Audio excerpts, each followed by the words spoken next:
drop it. I never made it, but I know what it takes. I'm motivated by a mix of emotion. Got my statement, and I'm reading it slow so I can. Antara dua pilihan mau kuliah atau kerja kan gitu. Maksud saya ngelamar sebagai outsourcing karena keterbatasan saya secara nomor 8 tahun 2016 yang dimana minimal 2% untuk pendidikan. Gue melihat bahwa perayaan atau seremonial hari dunia industri dan media, kemudian institusi pendidikan wajib bagaimana beli ini. Ya tentu kalau pemerintah dukungan seperti apa, bagaimana berapa dia harus memenuhi berapa. Siap. Assalamualaikum warahmatullahi wabarakatuh. Pemirsa Willip Online, kembali lagi dengan program podcast bersama saya Mang Pram. Kali ini saya kedatangan teman-teman dari KNPI lagi nih. Kalau kemarin membahas tentang Raperda Kepemudaan, dan sekarang kebetulan nih, bukan kebetulan juga sih, memang ada teman kita yang dari KNPI itu spesial. Kenapa spesial? 4 Desember kemarin Hari Disabilitas, dan ada teman kita nih yang dari gak usah sok ganteng dari KNPI, dan dia mungkin bisa dibilang salah satu Kaum minoritas. Kenapa dikatakan minoritas? Ya karena kan kami itu sebagai bahasanya lebih halus saja gitu tuh. Karena kan kalau bahasa-bahasa yang seperti mohon maaf cacat atau apa kan tuh tidak enak gitu. Nah, sekarang kenalin dulu deh siapa nih. Ayo, malas saya kenalin. Ya, perkenalan, mas saya Ali Arfan. Saya juga ketua DPK KNPI Kecamatan Cilegon. Kebetulan juga saya kaum difabel. Tapi saya bersyukur gitu. Kenapa saya bersyukur? Karena satu-satunya kaum difabel yang berani eksis di organisasi kepemudaan. Jadi saya rasa gitu kaum difabel ini sekarang ini harus berani eksis gitu di permukaan. Kenapa? Karena supaya kita tuh bisa membangun SDM untuk kaum difabel, yang dimana jangan sampai kaum difabel ini dieksploitasi oleh oknum-oknum yang tidak bertanggung jawab. Mantap. Sebelahnya nih agak horor sih kalau ini. Orang yang paling rusuh di kota Cilegon. Waduh, rusuh apa nih? Ya biasa. Oke. Kan karena sayang sama Cilegon. Ya kan beda kalau persepsi orang yang ngelihat dari sisi lain. Kan Cilegon itu harus cerdas, bro. Jadi Cilegon cerdas adalah. Iya, kalau Cilegon cerdas itu pemerintah dan rakyatnya atau masyarakatnya berani dikritik dan mengkritik, tapi pakai logika gitu, by data lah intinya gitu. Ya, jadi siapa nih yang mengkritik namanya? Oh gitu ya. Kenalan. Oke, gue Chandra Parmanto, ya aktif di KNPI DPD Cilegon. Biasa gue ada di Badan Otonom. Ya, bagian riset dan kebijakan. Waduh. Nah, kebijakan jadi publik juga. Publik dong, iya. Bukan mengkritik pemerintah ya, tapi ngasih tahu. Ngasih tahu pemerintah. Seperti yang saat ini kita bahas ini mengenai difabel ya.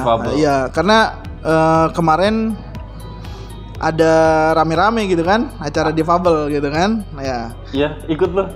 Tapi ada ini. Teman kita ini nggak diundang gitu tuh. Ya. Difabelnya khusus gitu. Oh, khusus ya. Oke. Kayak Jalan kan ada khusus juga. Jalan kan khusus gitu. Ya, jadi intinya gue menyoroti lah bagaimana fenomena sosial, ya bagaimana ada kaum minoritas, ya saya sebut kaum minoritas gitu kan, yang mereka punya haknya dilindungi oleh negara bahkan di dunia ya, karena diperingati oleh momentum tadi Hari Difabel tadi ya. Gimana Van? Sebagai kaum minoritas, kenapa kamu kok ngerasanya sebagai kaum minoritas? Apa separah itu gitu? Ya. Yang apa cuma sentimental lu aja kali? Ya sebenarnya sih bukan begitu sih. Ya karena kan ini bagaimanapun juga sesuai amanat undang-undang, dan juga kita kan negara Pancasila kan, yang dimana kita tidak boleh membeda-bedakan suatu kaum ataupun suku dan lain sebagainya gitu kan. Yang dimana di undang-undang yang tadi disebut nomor 8 tahun 2016, yang dimana kaum difabel itu juga mempunyai hak gitu tuh sebagai warga negara. Ya pemerintah seharusnya lebih peka gitu terhadap kaum difabel. Ya jangan sampai yang saya katakan tadi kaum difabel ini dimanfaatkan terus gitu tuh. Kita ini harus menjadi subjek sekarang, jangan menjadi objek terus. Wih, keren. Pinter juga. Mahasiswa mana sih? Saya mahasiswa aslinya Bina Bangsa ya. Cuman nanti mau pindah ke Undirta. Kenapa? Kan itu kampusnya keren juga. Saya sih bersyukur sih karena rektor juga ngedidik saya gitu ya, sangat peduli juga kepada saya gitu. Tapi yang sangat disayangkan Pak Rektorat begitu sibuk gitu dengan mengurus mahasiswanya. Lu kali skripsinya nggak jadi. Ya kan? Jadi pindah.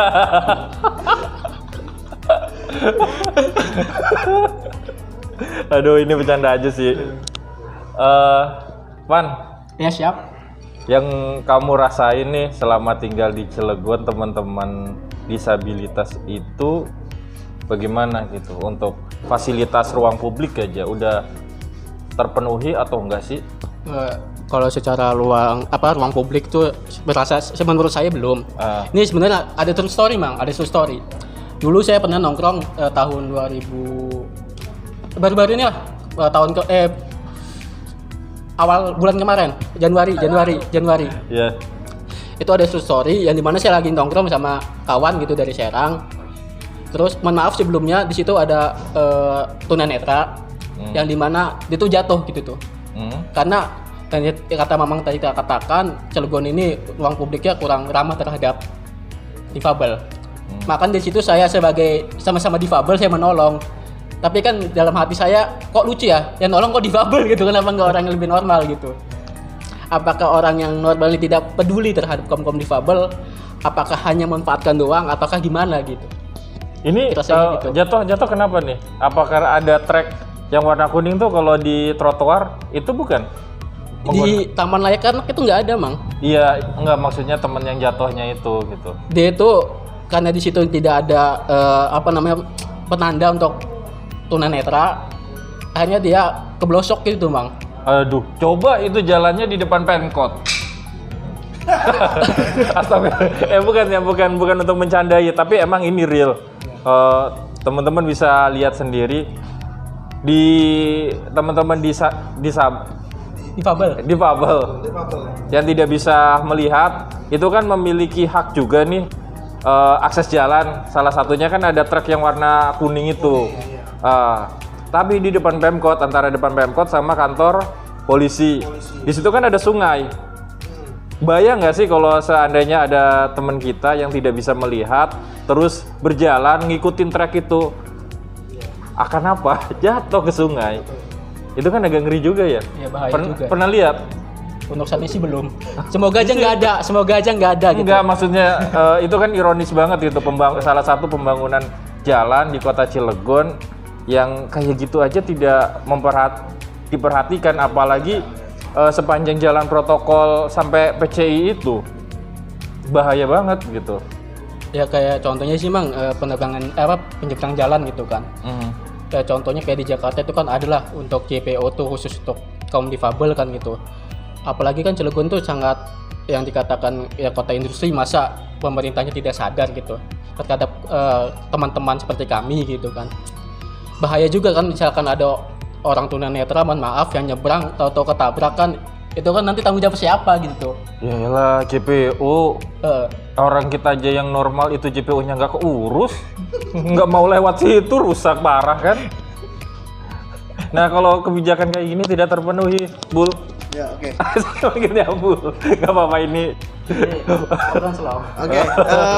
Oke. Gue sih menyoroti ya dari segi bagaimana hak ya. Paling sebenarnya hal sepele terkait jalan. Nah, jalan itu sebenarnya harus ada. Bagaimana garis kuning tadi. Sebagai wujud negara hadir. Nah, negara ini dalam hal arti ini pemerintah, ya. Nah, bagaimana pemerintah daerah mau mendesain kebijakan yang kalau gue sebut layak difabel ya, kota yang layak difabel. Jadi bukan hanya kota layak anak aja sebenarnya, tapi kota itu juga harus ramah juga gitu tuh, ya. Nah, Yang gue lihat adalah satu, infrastruktur kita belum mengarah ke sana. Ya. Nah, konkretnya tadi sudah disampaikan sama Arfan kan. Nah, artinya ini ada semacam missing menurut saya, pendataan terkait berapa sih jumlah masyarakat difabel. Nah, ada lembaganya, ada instansinya yang berwenang ngurusin pendataan difabel tadi. Ya, salah satunya gue sebut Dinas Sosial. Nah, kalau Dinas Sosial ini mendata, basis datanya rapi terkait pendataan berapa jumlah orang yang difabel, maka ini akan berkorelasi dengan kebijakan pembangunan yang ada terutama di Kota Cilegon. Ya, Dinsos itu bisa menyuarakan nih ke dinas terkait, misalkan yang ngurusin masalah infrastruktur jalan. Misalkan contoh otoritasnya adalah PU. Ya kan? Nah, oke. Selain PU misalkan ada alun-alun, ya kan, fasilitas publik. Nah, kita bisa berkoordinasi dengan siapa? Dengan Dinas Perkim misalkan. Oke. Kemudian kalau datanya jelas, Dinas Pendidikan kita bisa berkoordinasi. Bagaimana pemenuhan hak pendidikan ini harus sangat wajib. Bagaimana akses pendidikan untuk kaum difabel tadi, ya kan? Karena kehidupan difabel ini kita harus mengurusi dari hak-hak basic pelayanan dasar. Nah, kesehatan, pendidikan, bahkan tadi akses mereka mendapatkan pekerjaan. Nah, jangankan ngomongin bagaimana anak-anak ini mohon maaf ya, kelompok-kelompok masyarakat ini untuk mendapatkan akses pekerjaan ke industri ya, yang notabene Cilegon adalah kota industri. Jalan saja tidak diperhatikan akses mereka. Ya kan? Terkait jembatan. Bagaimana kita mau mendesain itu tadi? Nah, untuk instansi yang terkait adalah cobalah kita memikirkan bagaimana acara difabel ini adalah menjadi titik permulaan bagaimana kita merapikan data terkait saudara-saudara kita yang masuk dalam kategori difabel. Nah, dalam Undang-Undang nomor 8 tahun 2016 terkait disabilitas, bahwa bagaimana hak untuk disabel ini adalah pelayanan publik ini harus mengarah kepada ramah terhadap orang-orang disabel tadi. Bagaimana pendidikannya harus didata, bahkan KTP-nya pun harus benar-benar didata spesial mereka. Oh, beda KTP. KTP-nya sama, tetapi bagaimana ada kategorisasi di sini. Nah, ini amanat undang-undang. Ini amanat undang-undang yang nggak main-main terhadap aksesibilitas mereka gitu tuh. Bagaimana mereka ini harus dihormati, dirawat, dijaga dan sebagainya. Ketika mohon maaf ya, terlepas dari substansi, katanya ada acara tentang bagaimana perayaan disabilitas ya. Peringatan ya. Peringatan. Gue sih melihatnya adalah kalau hanya program pemerintah ini hanya seremonial saja, ini sangat-sangat disayangkan. Bagaimana kalau tidak menyentuh kepada action plan dari kebijakan pemerintah tadi. Artinya apa? Harapan gue sih ketika ini ada peringatan Hari Disabilitas sedunia, pemerintah daerah ya memikirkan bagaimana kebijakan yang ramah terhadap teman-teman ini. Terkait infrastruktur, bagaimana mereka jalan aman, nyaman gitu kan, dan tentunya selamat gitu kan. Jangan sampai kecebur di mana itu tadi? Di kali gitu kan. Nah, ini yang harus dijaga sebenarnya kan. Jadi kalau kita ngomongin disabel, ini sebenarnya difabel ini tentu sangat rumit sebenarnya pemerintah ini. Serumit itu kapan? Sangat rumit. Mungkin Arfan lebih memahami kali ya. Karena pengalaman kan. Sejak kapan sih pengalaman jadi? Enggak. Selama Arfan nih jalan-jalan di Cilegon gitu, ngalamin kesulitan nggak? Mungkin kalau Arfan kan masalahnya nggak terlalu. Nggak kayak teman-teman yang lain lah gitu. Teman-teman yang lain. Tapi saya tetap walaupun tidak seperti kawan-kawan yang lain, tapi saya sebagai sesama kaum difabel tetap harus menyuarakan suara-suara kaum difabel. Yang tadi ini dijelaskan oleh Pak dosen kan gitu kan, yang dimana terkait undang-undang juga kan. Saya nggak dipanggil dosen nih. Tapi kan belum S2. Belum. Saya mau di Israel S2-nya. Oke, lanjut. Nah, terkait pendataan juga, saya selama dari lahir gitu sampai sekarang alhamdulillah belum terdata. Kenapa seperti itu? Ya karena instansi terkait seperti Dinsus itu saja Bos. Coba seandainya dinas sosial membuat asosiasi untuk kaum khusus difabel yang dimana ada tunanetra, tunarungu, cacat fisik dan lain sebagainya gitu. Dijadikan satu supaya apa? Supaya memberi kemudahan untuk dinas sosial memberi data gitu. Selama ini kan misalkan kita sounding ke dinas sosial alasannya datanya kurang update bla bla bla dan sebagainya gitu. Ya saya rasa itu solusi yang lebih tepat gitu, seperti itu membuat asosiasi gitu. Berarti harus ada yang menaungi nih asosiasinya apa, perkumpulannya apa, jadi jelas kalau ada apa organisasinya siapa-siapa bisa mendata, bisa ngebantu data biar tadi nggak ada lagi alasan belum update. Iya gitu ya, udah bikin yuk. Ayo kapan? Tapi kan ya Arman sama temen-temennya Arman ya kita mah tetap bantu ya. Kalau disangka Mang Pram mau ikut juga gitu. Ya kan sekedar ngebantu bisa, insyaallah gitu. Siap. Bantu apa yang bisa dibantu? Sebenarnya sih banyak sih Mang yang bisa dibantu ya. Iya. Tapi sebenarnya sih lebih enak Mamang masuk dulu gitu. Jangan. Nggak, ya kita setidaknya kan maaf ya ini saya sama Arman kan sering bercanda bareng. Ya, ada kadang emosional lah gitu. Kumpul bareng. Jadi bahasanya kadang nggak lagi apa ya ada batasan gitu ya. Udah bercanda aja kayak gini gitu. Tapi nggak masalah kan diserang personal sayanya Mang. Iya Pan. Dari zaman sekolah ya mungkin ini buat kesadaran kita juga sih, dari zaman mungkin SD sampai kuliah teman-teman yang disabel ini kan pasti difabel ini kan kadang ada aja orang-orang yang ngebully kayak gitu. Itu masih tetap banyak ya.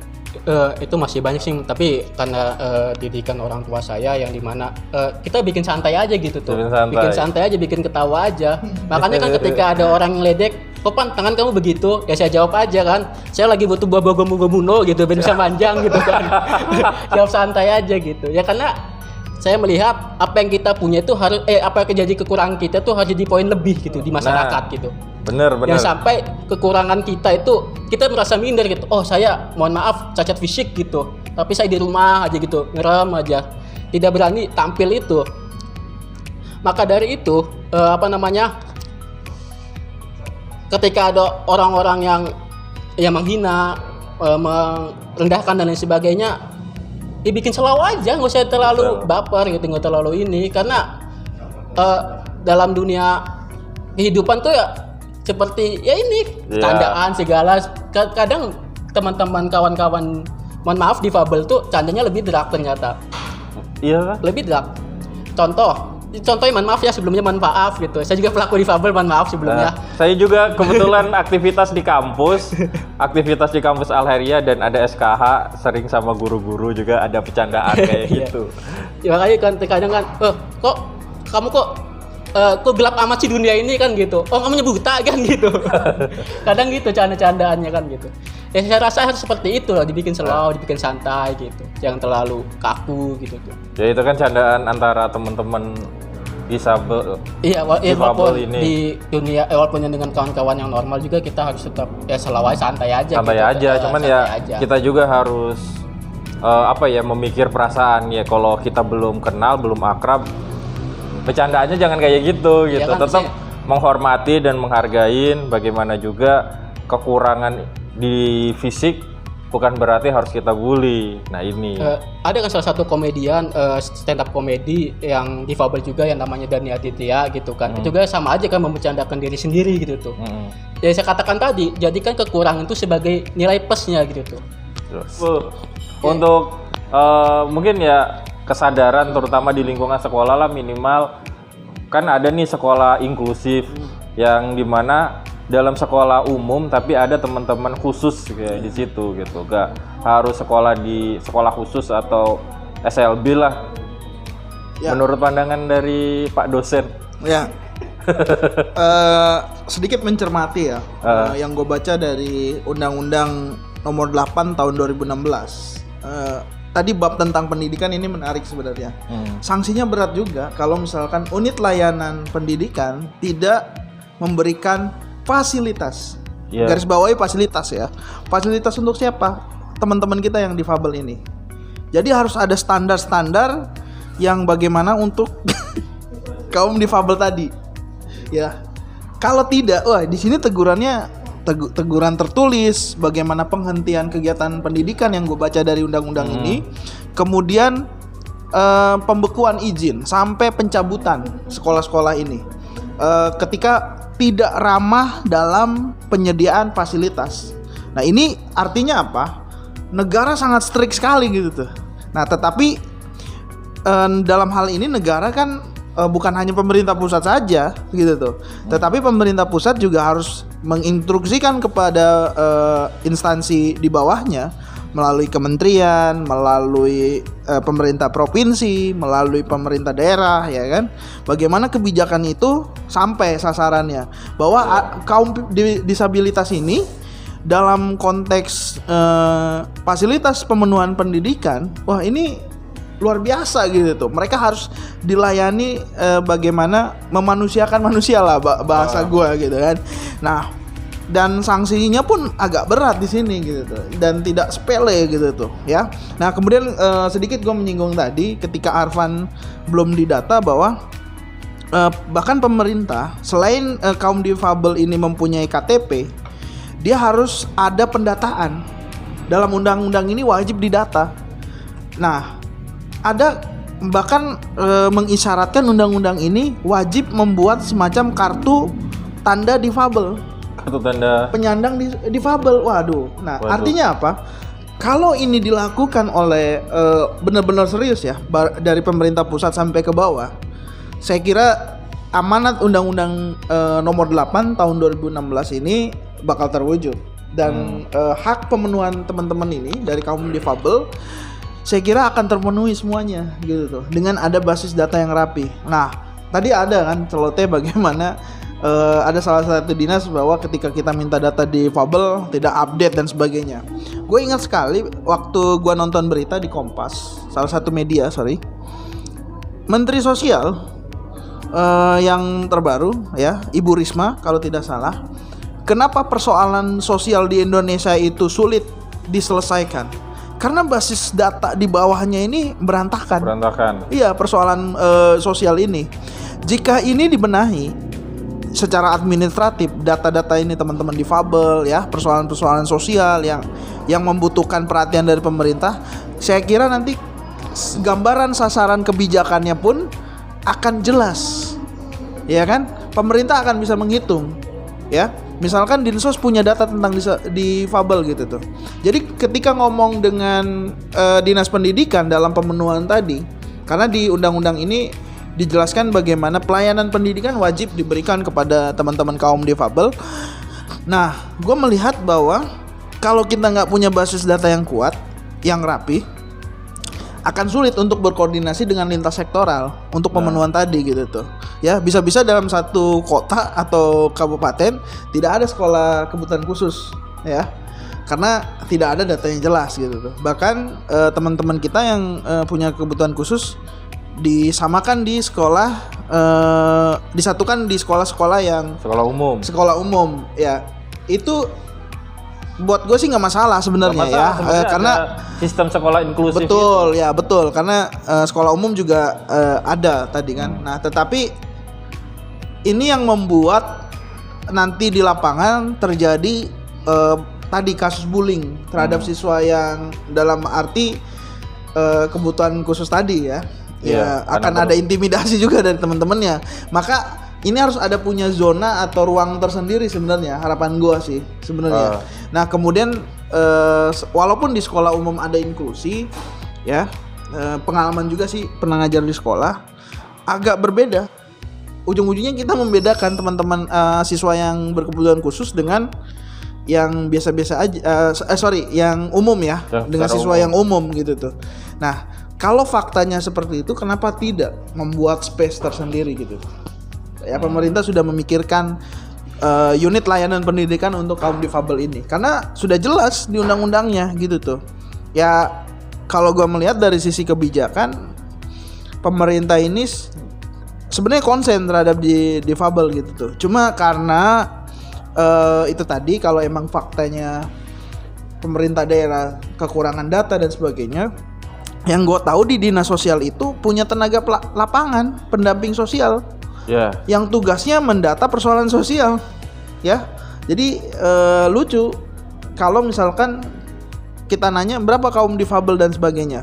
Nah, kalau data itu sebenarnya kuat, mau dibuat atau tidaknya ada asosiasi kaum difabel, saya kira nanti arah kebijakannya rapi gitu tuh. Ya kita percuma buat asosiasi atau perkumpulan, tetapi kalau aspirasi kita pemerintah tidak ramah dengan kaum difabel, untuk apa gitu kan? Ya kan. Yang paling penting adalah bagaimana amanat undang-undang ini dijalankan dari pusat sampai ke daerah, ya.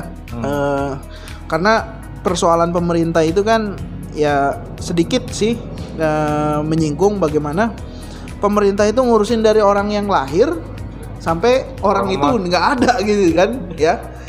Dari lahir sampai meninggal gitu. Nah, ya kan dari orang lahir sampai meninggal itu kan perjalanannya panjang. Urusan publik itu banyak gitu. Banyak banget. Beragam banget. Beragam banget. Jadi kalau ngurusin masalah masyarakat difabel ini sudah menjadi sebuah concern juga pemerintah, baik pusat, pemerintah daerah dalam ini provinsi atau kabupaten dan kota. Ya kalau tupoksinya udah saling memahami mah pasti kan bisa berjalan. Ya. Cuman ya yang dikhawatirkannya kurang paham atau kayak gimana konsepnya kan kita gak tahu juga gitu. Ya kalau gue sih begini ya, ini konteksnya Cilegon ya. Jadi serius Pak. Pan jadi serius. Nggak usah serius-serius lah, santai aja ya. Santai aja. Ya untuk kota tercinta ya kita harus memberikan pemikiran ya. Artinya acara peringatan Hari Difabel tadi bagus-bagus aja sih yang diselenggarakan oleh pimpinan tertinggi kita kan, pimpinan daerah lah ibaratnya ya. Ini acara yang tadi pagi yang hujan-hujanan di Car Free Day. Di Car Free Day ya? Itu bukan Pan? Iya. Oh iya. Lo nggak diundang? Akan diundang nggak? Oh nggak. Padahal kan Arfan ini teman kita. Betul, ya. Secara organisasi ketua DPK. Kecamatan Purwakarta. Cilegon. Purwakarta. Cilegon salah lagi. Ya kali aja mau pindah ke Cilegon gantiin saya nggak apa-apa. Isi sebelah sana dulu di Purwakarta, biar bisa pindah KTP gitu. Oh gitu. Di Cilegon. Selama menjabat di Cilegon juga banyak kegiatan yang sudah dilakukan sama Arfan. Ini luar biasa banget sih Pan. Pan, bisa diceritain nggak sih? Tadi pagi bener nggak diundang, terus kamu datang atau enggak gitu? Atau ya saya mah nggak diundang, ya udahlah datang aja lah. Nah ini salah satu contoh nggak didata oleh pemerintah. Kan? Iya, coba kenapa itu Pan? Ya sebenarnya sih. Jangan sedih Pan kalau Pan. Nggak apa-apa. Ya bukan nggak diundang sih. Ebe emang benar nggak diundang. Saya juga pernah nggak ditemuin Pan. Udah selalu Pan. Ya gimana ya bahasanya ya? Saya sih merasa sadar sendiri lah gitu tuh, karena yang butuh sebenarnya sih yang lebih harus support itu pemerintah, bukan kita butuh pemerintah. Kita buat apa butuh pemerintah? Sedangkan undang-undang sudah jelas gitu, undang-undang sudah jelas mengatur itu. Kalau kita seakan-akan datang ke pemerintah, seakan-akan kita yang butuh gitu tuh. Sedangkan kita ini yang secara regulasi jelas gitu dilindungi, terus juga di lain sebagainya lah gitu. Makanya itu saya pemikiran saya buat apa saya datang gitu. Akhirnya nggak datang. Bukan gitu. Purik. Bukan sih. Atau nggak punya duit karena ada di Car Free Day pengen jajan gitu. Salah satunya juga itu. Kan Arfan kan pengusaha. Alhamdulillah sih. Kan? Iya, alhamdulillah saya juga pelaku UMKM di Kecamatan Cilegon gitu. Saya juga punya usaha AC gitu. Walaupun saya difabel, cuman saya memikirkan gimana caranya mengurangi pengangguran di Kota Cilegon gitu. Wah, mantep. Aksi nyata ini. Ya walaupun nggak pakai KCS-an. Ya udah lanjut. Bentar. Jangan-jangan KCS itu apa? Apa ya? Cukup secangkir gitu. Mau tambah, nantilah nambah lagi. Ini udah yang kedua masalahnya. Oke. Ya Belum. Tadi apa Bang? Tadi apa? Silahkan, nggak tahu apa tadi. Tanya apa tadi? Kopi secangkir. Oh, bukan sih Nggak. Bang, nggak terkait usaha itu kan. Terkait usaha. Alhamdulillah saya punya UMKM AC gitu. Untuk alat dingin gitu. Makanya itu kan saya benar-benar membuktikan nyata gitu tanpa janji-janji yang nggak jelas gitu kan. 25.000 pegawai, pengangguran maksud saya. Pegawai ya. Tapi nggak tahu juga ya. Apa menganggurkan pegawai? Ya makanya itu kan situ saya benar-benar nyata gitu tuh. Saya rasa pemerintah nih harus benar-benar maksudnya memikirkan gitu program-programnya. Saya sih punya satu ide yang dimana ada suatu koperasi UMKM untuk kaum difabel gitu, Mas. Oh, ada lagi. Benar-benar ada wadahnya itu khusus ke kawan-kawan yang namanya mau usaha laundry atau usaha catering, kaum difabel kan itu ada wadahnya, benar-benar ada wadahnya gitu. Dan juga pemerintah tuh dengan hanya membuat wadah kan gitu kan, tapi tidak diperdayakan gitu oleh pemerintah gitu. Tapi kan pemerintah udah ngasih perhatian lebih, bagi-bagi kursi roda. Oh ya, skateboard gitu ya? Apa skateboard? Enggak, itu bercandaan. Maaf, bercandaan. Saya rasa kalau hanya bentuk simbolis saja untuk apa gitu. Sedangkan apakah hanya untuk apa atau apakah simbolis permasalahan itu selesai gitu di Kota Cilegon untuk kaum difabel? Saya rasa tidak. Saya katakan tadi kan yang di Undang-Undang nomor 8 tahun 2016 nomor 56 kalau nggak salah ayat 1 kalau nggak salah ya. Dan kalau salah nanti saya buka lagi datanya. Itu yang dimana BUMN, BUMD dan lain sebagainya itu minimal mempekerjakan kaum difabel itu 2%. Saya udah terbukti mempekerjakan kaum difabel 2%, walaupun masih 4 orang kan di kampung saya kan ada difabelnya kan dikit. Saya kan data akhirnya 4 orang doang gitu tuh. Kan pas 2% tuh. Makanya itu minimal loh. Sedangkan fakta di Kota Cilegon boro-boro 2%, 1% pun tidak ada saya rasa. Kita beranilah buka-bukaan terkait data. Coba pemerintah membuka data tersebut, apakah pemerintah berani gitu? Minimal kerja di kantor pemerintahan lah. Ya minimal pemerintahan lah gitu, atau Di kecamatan lu ada? ya di kecamatan saya nggak ada sih alhamdulillah. Di kantor kelurahan Kalau kelurahan sih ada cuman OB. Statusnya terlalu rendah lah menurut saya lah gitu, sangat sedih sekali gitu. Tapi kan intinya dikerjakan. Tapi secara secara intelektual dia benar-benar mempunyai kompetensi gitu, kompetensi memiliki di hak yang situ sama gitu. Terus di kantor RT RW nggak ada. Oh, kan dapat honor, katanya ada.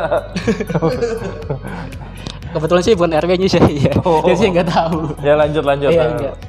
Ya makanya itu kan. Terus juga di sini kan ada juga kan BUMN kayak contohnya KS kan gitu. Apakah ada itu sampai 2% gitu untuk pegawai-pegawai kaum difabel? Saya rasa tidak ada gitu. Arfan masih memiliki ketertarikan jadi PNS mungkin? Kalau saya sih sebenarnya sih bukan bicara tertarik atau tidak tertarik ya. Yang saya rasa di sini sebenarnya sih alhamdulillah punya jiwa sosial gitu, yang dimana yang saya katakan tadi kan, saya tuh walaupun usaha dapat mohon maaf ngutang dari bank, tapi saya rasa bagaimana caranya kaum saya itu tidak menderita gitu, yang apa saya rasakan dulu gitu. Saya sangat sedih sekali ketika kaum saya tidak diperhatikan oleh orang-orang yang di luar sana gitu. Bahkan dari situ saya berinisiatif untuk membuat usaha itu gitu. Mantap. Jadi ada inisiatif nih dari karena Arfan kan berangkat dari pengalaman pribadi, kemudian dia juga masih memikirkan teman-teman yang sama kayak gitu. Luar biasa sih, Van. Kok kayaknya kemarin saya nggak tahu ya? Nggak cerita gitu kayak gini gitu. Cuman taunya pengusaha AC gitu. Idenya banyak, bro. Idenya emang keren banget. Kalau nggak keren mana mungkin jadi ketua DPK Cilegon kan? Satu-satunya ketua organisasi kepemudaan yang difabel. Sangat bangga saya, sangat bangga. Nah, dari 8 kecamatan Cilegon. Tapi untuk kepengurusan ini ada lagi nggak dari KNPI? Arfan doang ya? Yang mohon maaf difabel. Difabel. Iya, saya doang. Ya setidaknya Makanya ada perwakilan. Ada bukan sebenarnya sih bukan perwakilan karena saya katakan tadi Udah kan saya berani tampil gitu, saya tampil karena saya mewakili. punya kompetensi, saya punya integritas gitu di bidang itu gitu. Mantap. Ini Mantap. luar biasa ini. Hati-hati nih ketua DPD. Bisa digeser. digeser. Sebenarnya sih efek ngopi di Cafe Spirit jadi cerdas gitu. Jadi membawa spirit ya. Jiwa spirit gitu. Oh, jiwa spirit. Dan satu lagi ada yang bayarin. Nggak usah disebut. Biar masuk surga. Tapi neraka dulu lah. Jangan gitu. Ini itu candaan. Ya gimana nih, Bul? Terkait apa nih?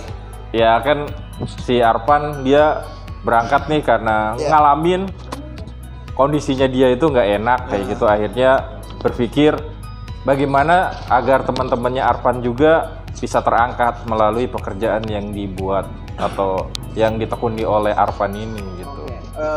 Sebenarnya begini ya. Yang menarik dari kaum difabel ternyata Pak Jokowi itu punya staf khusus ya, Oh iya. yang anak-anak muda. Yang milenial itu. Ya, staf milenial lah. Nah, Yang desainer itu bukan? ya yang Desainer kan?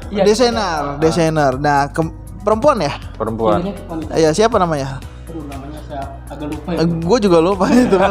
Tapi ini menurut gue ini salah satu bentuk apresiasi sebenarnya ya. Tapi gue nggak menyarankan wali kota harus buka seperti itu atau gubernur atau staf khusus difabel, enggak gitu. Staf khusus wali kota. Enggak, karena gue yakin nanti anggaran ini membengkak lah ya. Tapi yang paling penting adalah banyak soalnya. yang paling penting tadi ya, bagaimana semua pihak, tidak harus pemerintah ya. Karena di sini ada industri yang tadi Arfan bilang, BUMN, BUMD harus terlibat ya. Nah, yang pernah gue ceritain itu waktu kita bahas tentang Raperda Kepemudaan, bagaimana persoalan publik itu harus diselesaikan oleh 5 aktor tadi. Ya, kita harus bisa berkolaborasi. Nah, tuan rumahnya pasti pemerintah dong, ya.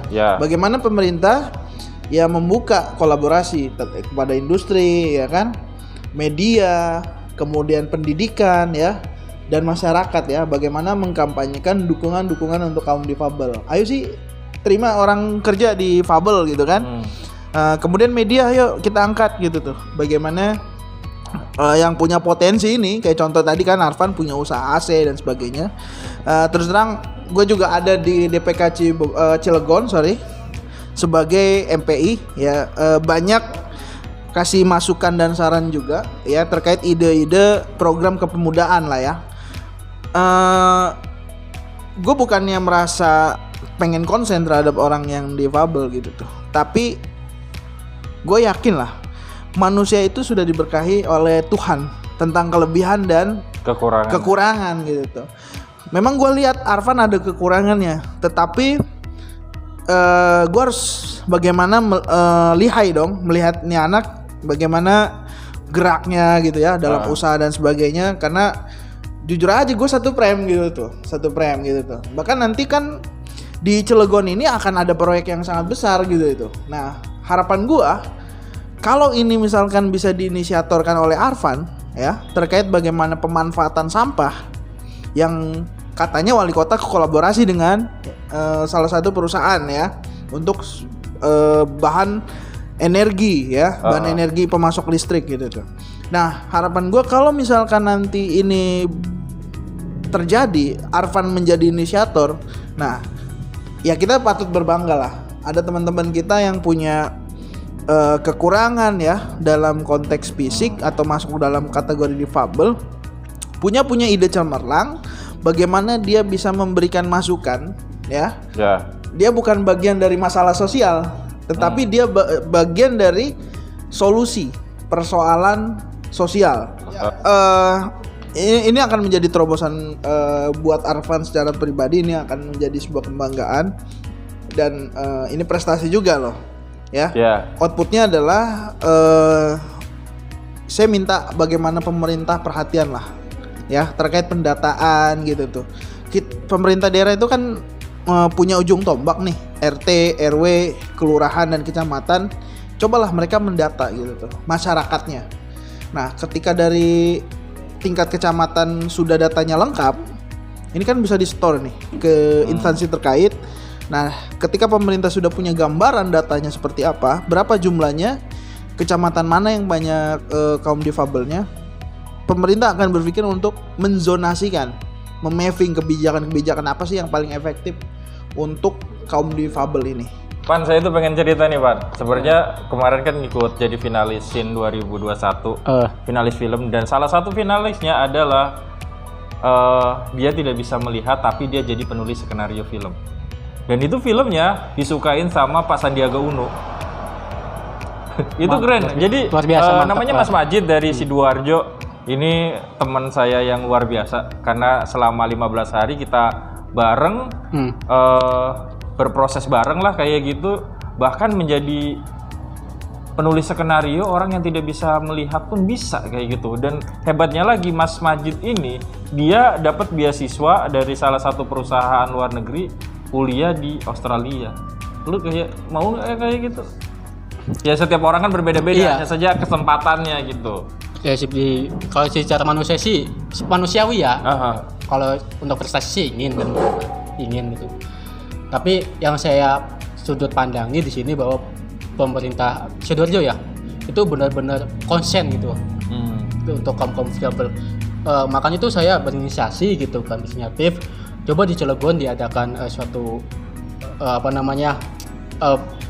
pelatihan khusus gitu buat kaum difabel gitu kan. Yang contohnya misalkan orang kayak tadi kan orang buta dibikin pelatihan sastra gitu. Penulis skenario dia. Dengan skenario gitu. Skenario film, dan filmnya akan tayang insyaallah di Netflix. Saya rasa banyak kawan-kawan yang kaum difabel yang ingin menjadi penulis. Kita juga banyak yang kaum difabel yang ingin berusaha kan gitu. Coba pemerintah beri wadah tersebut gitu. Jangan sampai yang saya katakan tadi kaum difabel ini dieksploitasi melulu gitu. Karena sesuai amanat undang-undang itu jika memperoleh eksploitasi kaum difabel itu bisa didenda 200 juta. Waduh. Gede juga ya. Eksploitasinya dalam bentuk apa sih? Ya contoh gitu, dipertontonkan di depan umum gitu tuh tanpa diberi suatu reward gitu kan. Ya hanya dimanfaatkan keterbatasannya saja gitu. Iya, untuk acara seremoni. Untuk acara seremoni saja gitu, untuk kepentingan pribadinya saja kan banyak oknum yang seperti itu. Untuk pencitraan nggak boleh. Ya saya rasa jangan hanya simbolis saja gitu tuh. Harus benar-benar lebih konsen daripada simbolis itu. Kan kalau pencitraan mah kebutuhan pribadi. Yang saya katakan tadi kan kepentingan pribadi itu nggak boleh. Nah, kalau gua jadi wali kota kan nanti gua tahu kaum difabel itu harus gimana gitu. Jadi harus kayak gimana nih? Ya, langsung nyambung aja. Kalau gua sih intinya gini ya. Satu poin dari gua adalah terutama dari KNPI kita harus merekomendasikan pemerintah, ya kan? Yeah. Walaupun kita mitra strategis, kita juga harus mengkritik sesuatu yang kurang di pemerintah Kota Cilegon ya. Ini sangat-sangat jauh kalau kita mengikuti Undang-Undang Nomor 8 Tahun 2016 tentang kaum difabel tadi. Poinnya adalah bagaimana pemerintah satu pendataan terhadap kaum difabel. Ketika pendataan itu sudah selesai, maka kebijakan antar bidang itu bisa terlaksana dengan baik. Koordinasi akan baik dengan instansi yang lainnya dan bisa berkolaborasi baik private, media, masyarakat, pendidikan, ya, dunia usaha dan sebagainya. Nah, maka KNPI akan mendorong sebuah rekomendasi untuk pemerintah daerah untuk peringatan kedepannya harus ada bukti konkret dari kebijakan yang bagaimana ramah terhadap kaum difabel ini. Ya. Kalau itu aja sih poin dari gua. Oke, terima kasih. Berarti kan kita yang namanya hak dan kewajiban, hak warga negara juga nggak ada membeda-bedakan antara yang umum sama yang khusus kayak gini. Kalau yang khusus berarti kan ada pelayanan khusus yang juga harus terpenuhi dong. Nah gitu. Mungkin terakhir nih sebelum ditutup, apa pesan yang bisa disampaikan oleh Arpan? Yang tadi yang terkait apa Bang, yang staf khusus presiden itu ya? Satu nambahin lupa saya tadi. coba di pemerintah Kota Cilegon setiap pidato ataupun kegiatan apapun itu ada namanya bahasa isyarat. Iya, bahasa isyarat gitu tuh. Karena wajib. Kenapa demikian? Karena pemerintah Cilegon ini punya satu kaum saja gitu, tapi punya seluruh kaum gitu, punya seluruh masyarakat Cilegon gitu, entah itu yang umum, entah itu difabel dan lain sebagainya gitu. Saya rasa belum seperti harus benar-benar lah gitu tuh. Ada bahasa isyarat gitu. Bahasa isyarat kalau di TVRI itu kan ada ya. Ada acara-acara resmi lah gitu. Pembacaan berita. Terus yang kedua juga saya ingin yang bahasa isyarat juga di setiap dinas itu harus ada. Kenapa demikian? Misalkan ada seorang yang mohon maaf tunarungu, kan dia ada yang bisa menerjemahkan gitu tuh. Iya. Itu harus dari kaum difabel, jangan dari kaum masyarakat umum. Karena yang lebih paham kita adalah kita gitu. Karena dia juga harus punya dunia sendiri. Oh ya, tambahan satu lagi itu ada huruf braille sebenarnya yang harus disediakan di dunia pendidikan atau di selain dunia pendidikan pun juga harus ada itu braille itu ya. Bagaimana untuk mendukung tadi berarti pelayanan khusus ya, pelayanan khusus. Karena bahasa isyarat itu komunikasi itu penting. Nah, kalau mereka tidak dikasih kesempatan itu, maka hak untuk berkomunikasi dan berpendapat yang kaum ini akan hilang gitu. Itu aja sih bro dari saya poinnya. Oke, terima kasih. Baik, pemirsa Wilip Online, demikian obrolan kita mengenai Hari Disabilitas. Koreksi nih, di awal saya menyebut Hari Disabilitas Internasional itu di tanggal 4 Desember, ternyata yang benar adalah 3 Desember. Terima kasih nih Arfan, Dosbul, Chandra. Kalau kita sering nyebutnya Dosbul, nggak perlu diperjelas. Terus saya ngebul ya. Gue ngebul. Karena bulat, ini mukanya kan bulat. ini body shaming jangan tuh mas. Body shaming. Tahu bulat. Ya, inilah bercandaan kita, obrolan kali ini. Semoga ada manfaatnya dan bisa tadi nih pesan-pesan Arfan itu banyak sekali yang bisa diperhatikan ya, terutama oleh pemerintah. Nah, demikian dari saya Mang Pram.